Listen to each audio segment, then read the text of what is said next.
టమాటా కోడిగుడ్డు కర్రీ చేస్తున్నాను. అందుకని ఒక అర కేజీ టమాటా తీసుకున్నాను, 2 పచ్చిమిరపకాయలు, చిన్న అల్లం ముక్క, ఇదిగోండి చిన్న ఉల్లిపాయ ఒకటి, ఒక ఉల్లిపాయ శుభ్రంగా కడుక్కొని కట్ చేసుకుందాం.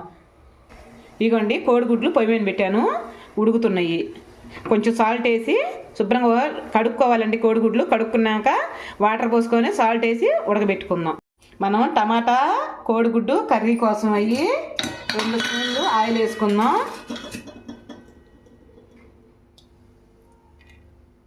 అదిగోండి మరింత వేసుకోవట్లేదు.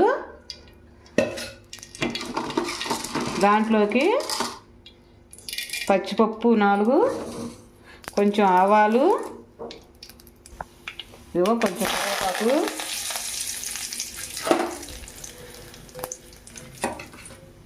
అదిగో 1 స్పూను అల్లం వెల్లుల్లి పేస్ట్,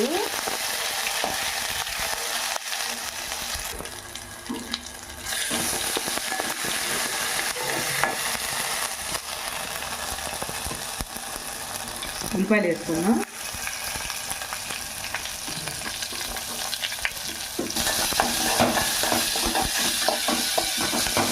పచ్చాసం పోయేదాకా కొంచెం మగ్గనిద్దాం. కొంచెం పసుపు వేసుకుందాం. టమాటా ముక్కలు, పచ్చిమిర్చి ముక్కలు వేసుకుందాం.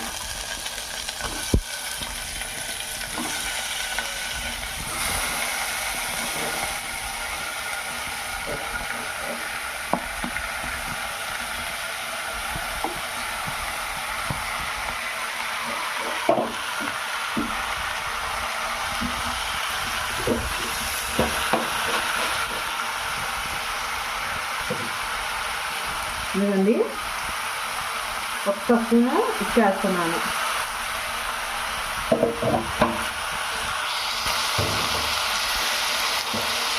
స్పూన్లు కారం వేస్తున్నాను.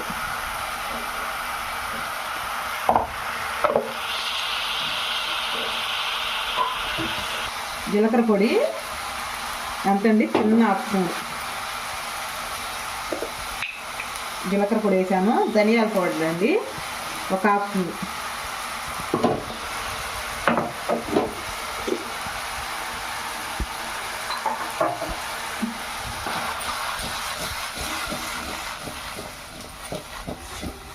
బాగా మగ్గనిద్దాం. ఇంకా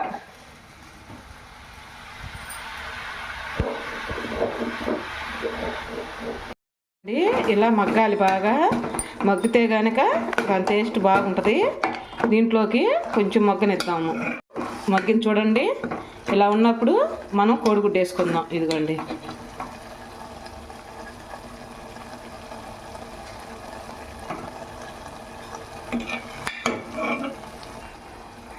అదిగోండి కోడిగుడ్డు వేసాక మధ్యలో 2 ఘాట్లు పెట్టుకోవాలండి. 2 ఘాట్లు పెట్టుకున్నాక అటు ఇటు ఉప్పు కారం పడుతుంది. బాగా ఒక గుడ్డు ఎగరేసాడు కూడా మా అబ్బాయి ఆల్రెడీ.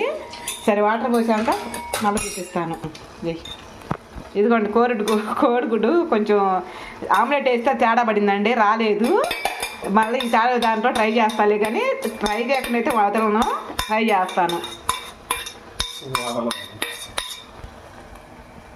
ఏంటండి 1 కప్పు వాటర్ పోసుకుందాం. సరిపోతాయండి ఆ వాటర్. బాగా మగ్గనిస్తే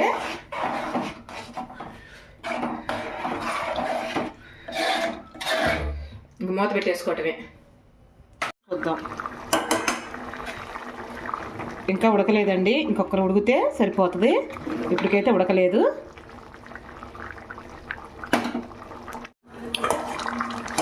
మంచి స్మెల్ వస్తుందండి. కూర నిజంగా చాలా బాగుంది. ఇదిగోండి టమాటా కూర అయితే రెడీ అయింది. టమాటా కోడిగుడ్డు కర్రీ సూపర్గా ఉంటుందండి నిజంగా. ఇదిగోండి ఈ వీడియో మీరు చూసి చేసాకే కుదిరితేనే నాకు లైక్ చేసి కామెంట్ చేయండి ప్లీజ్ అండి. ఈ వీడియో కనుక మీకు నచ్చితే ఒక లైక్ చేసి ఒక కామెంట్ చేయరా. ఇదిగోండి కూర అయితే అయింది. మనం ఇంకా ఎలా కొత్తిమీర లేదండి, చిన్న మిస్టేక్ జరిగింది, అందుకని ఏం వేయట్లేదు. గ్యాస్ ఆపేద్దాం. ఇదిగోండి చాలా బాగుంటుంది.